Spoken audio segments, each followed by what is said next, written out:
Hello lovers, welcome back to another For the Marriage video. I am Lacole Hanson, and if this is your first time to this channel here, one, welcome. Two, make sure you find that subscribe button below and click it.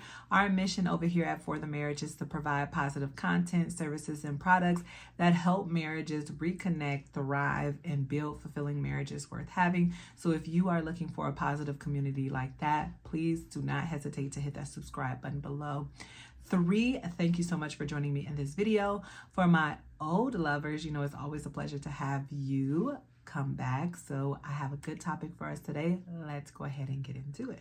So if you watched last week's video, you know that I was talking about being proactive in your marriage and starting to plan for what you want your marriage to be and look like for 2025. I mean, we are literally only like a month and a few days away from 2025, and you want to actually go on into January 1st knowing exactly what you and your spouse want your marriage to look like for 2025, with the understanding that there's going to be some bumps in the roads and things like that, but you could definitely be proactive now in planning for your marriage. In that same video, I talked about marriage meetings. Now, marriage meetings are something that I highly encourage couples to do. You may have heard them be called marriage meetings, marriage check-ins, checkups, you know what I mean, marriage sit-downs, and things like that. But at the end of the day, I definitely am pro marriage meetings. I am pro spouses being intentional in sitting down and carving out time in their marriage to really connect on this level, right? And this is outside of like date nights and stuff like that. Like, this is really sitting down and having conversations about what is going on in your marriage. And I really wanted to do this video today because I want to talk about, you know, three things. One, what are marriage meetings, which I kind of just talked about. Two, why do I like marriage meetings? And then three, give you all some topic tips that you all, or tips for topics that you all can, you know, get started on if you are looking to do marriage meetings in your marriage come 2025. And honestly, you don't even have to wait until 2025. If this is something that you want to implement into your marriage now, it's literally just sitting down with your spouse and saying, hey, I would like to implement this. And, you know, how do you feel about that? So what are marriage meetings? Marriage meetings are literally where spouses come together, maybe at the end of the night, or maybe during lunch, or maybe at the beginning of the morning, and they sit down intentionally and talk about, you know, certain topics, which we'll get into some of those topics later on in the video. So a marriage meeting is basically for spouses to be intentional with connecting and staying on the same page with each other, right?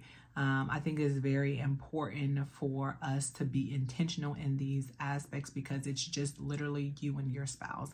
It's not a therapist that's sitting with you. It's not your kids running around screaming where you all have to continue to like stop and fix something, or, you know, you're distracted. It's literally where you and your spouse are sitting down at the dinner table, in the kitchen, in the room, whatever the case may be, and you have designated topics, or you have been intentional about what topics you all are going to address, right? And the reason why I like marriage meetings is because it keeps you all connected. Honestly, that's the real reason why I like marriage meetings, or whatever you would want to call it. I think that it's very important for spouses to always be connecting, because one thing that I've learned over the years that my husband and I have known each other and then started dating and now married is that we have changed, we have evolved. Each year it's something different that maybe happens in our marriage, or that we go through, or that we experience, or whatever the case may be, and that in itself changes us as human beings. So if we are doing our marriage meeting, we are really connecting with who this new person is. Granted, the values and our outlook on life may still stay the same, but who we are as a person has changed, right? Some of our fears may change, some of our flaws may change, and things like that. And if you are being intentional with, you know, sitting down and connecting with your spouse about the good, bad, or the indifferent, then that allows you all to really stay together in a marriage. And I think that one of the biggest issues that happens and why divorce is caused is that people start to grow apart. And hopefully these marriage meetings could keep you all together, right? Help you all learn who this person is now, vice who they were in the past. So I was first introduced to marriage meetings probably back in like 2021. 2021 was a really crazy year for our marriage, as far as like we entered children who lived with us full time into our lives. So we had our twins, and we were both active duty, and we were just both really busy, and just other things that were taking place within our life in 2021. We were living in Japan, and then we moved to California. It was just a lot that was going on during that time, and we were told like, hey, if you all haven't already done so, you should start doing marriage meetings. And it doesn't have to be, every day. It can be twice a week. It could be once a week. It could be bi-weekly. It could be monthly. But basically what the marriage meeting does is allow you all to sit down and say, this is what we have, and this is where we need to go, or this is where we want to go. So we implemented marriage meetings in our marriage since 2021. And I'm going to be honest and transparent, like we haven't always done them from 2021 to now.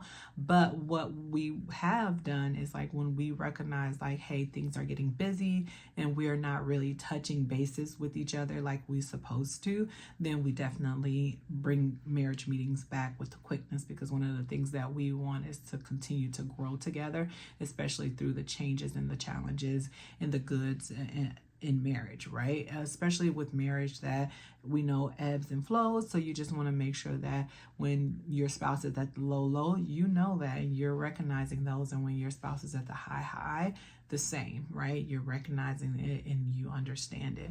And just being on the same page, being on the same schedule is so important in this busy life. So that is the reason why I really do like marriage meetings, and I am an advocate for them, because it just allows you and your spouse to stay connected.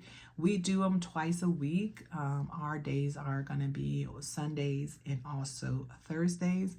And that's after we put the kids down. We just sit down. It could be for an hour. It could be for 30 minutes, whatever the time is. And we typically have a topic to discuss, but sometimes we don't always have a topic. And it's just like, hey, how are you? So with that being said, that is why I am an advocate for it. And I highly encourage you, if you feel like you and your spouse, have drifted apart a little bit, or you're not connecting, or, arguments are happening, or you're feeling irritated with your spouse, or you're just having a busy life and you're just like, we need to connect. Definitely encourage you all to implement or try out marriage meetings. You can turn it to whatever name you want it to be. We just call it marriage meetings. That what was given to us, and it stuck with us, right? We didn't feel like we needed to change it, because at the end of the day, it's not necessarily the name that matters. It's about what's going on in those situations where you and your spouse are together and you're talking about, the good, the bad, and the everything in between, right? And I just want to say that a marriage meeting is different than a date night. Now, the reason why I say this is because, like I said last week, date nights to me are supposed to be fun. It's supposed to be where you create memories. And sometimes marriage meetings don't allow that, right? Sometimes you're literally talking about the bad. You're talking about things that are affecting your marriage, or things that are affecting your home, or whatever the case may be. And those conversations aren't always, fit for a date night, because they could honestly ruin a date night. So that's why I think that a marriage meeting is totally different from a date night, and those two should not cross, right? And that's why it's being intentional with having time allocated for a marriage meeting. Now, some of the topics, like if you have not done marriage meetings in your marriage before, and you're like, actually, Nicole, this sounds like something that I would like to start doing. What are some things that we can talk about now? Well, on the internet, there's a slew of topics that you all can talk about in your marriage meeting, whatever you feel. But these are some of the ones that I feel like are very important. And these are some of the ones that we discuss in our marriage. And it's not always just like a one-time discussion, like, okay, we discussed intimacy. Okay, now we don't have to ever touch that again. No, because that's going to be something that is always coming up, talking about that, right? So in no particular order, these are just some topic tips that you all can have, or tips for some topics. So number one is going to be health of the relationship and emotional connection. Like, so many people out there are not emotionally connected to their spouses, and like, we really have to be honest about that. So many people are not emotionally connected to their spouses. And then also to the relationship health is not at its best. So that is something that you definitely want to talk about and be honest about. I love marriage meetings because it's a time for you to really be vulnerable with your spouse and really open up, and hopefully your spouse can understand where you're coming from and you can understand where your spouse is coming from. Now, I will warn you, sometimes it is going to be a little bit difficult to have the hard conversations if you're not used to having the hard conversations, but they definitely need to be had. So number one, like I said, is going to be relationship health, and also to emotional connection. So number two is going to be intimacy and physical connection. I think that these are definitely some topics that need to be discussed in marriages. Some people are not being intimate with their spouse on a physical or mental level, and that could be something that you all can discuss in your marriage meetings. Number three is going to be your spiritual and religious life. How is that? If you are spiritual or you have a belief, then that could be something that you all can discuss in great lengths. And then number four will be finances and budgeting. And the reason why I picked these four, again, not in no specific order, because somebody who is religious may feel like that needs to be the first thing that they discuss, and that is fine, right? Somebody who is maybe struggling with finances is going to be like, that's something that we really need to sit down and discuss right now so that we can fix. But the reason why I picked these four is because these four are some of the reasons why marriages struggle a lot, right? When you talk about struggling in your finances, that's going to bring up arguments and disagreements and things like that. Intimacy is one of those things that is really the first thing to leave in a relationship when you are not connected to your spouse, right? And then just the health of the relationship is very, very important. And then obviously your spiritual connections and stuff like that is going to be important as well too. So hopefully you all understand a little bit more about why it is important for you all to hold marriage meetings. Again, it doesn't have to be an everyday thing. You don't want to just be talking every day about like heavy things, but maybe cutting out maybe 1 or 2 days out of the week to discuss it. And hopefully you all enjoyed this video, and hopefully it helps someone. If you and your spouse need a little bit more encouragement, or you need a little bit more help, please do not hesitate to visit my website, forthemarriage.com, and look at the coaching courses that I have that could assist you all. And then also too, if you are someone who just needs some type of love, daily reminders and things like that, please do not hesitate to check out our Etsy shop, forthemarriage.etsy.com. We got a lot of good things over there for married couples. And then each month we'll be rolling out some new products and new ideas. And if you haven't already, you can go ahead and sign up for our email list. We push out emails on a weekly basis, just talking about these things. You'll be the first to know about some of the events that we're going to be having coming up. Our first event for 2025 is going to be in February. And then also too, you'll know about some of the products that we are pushing out.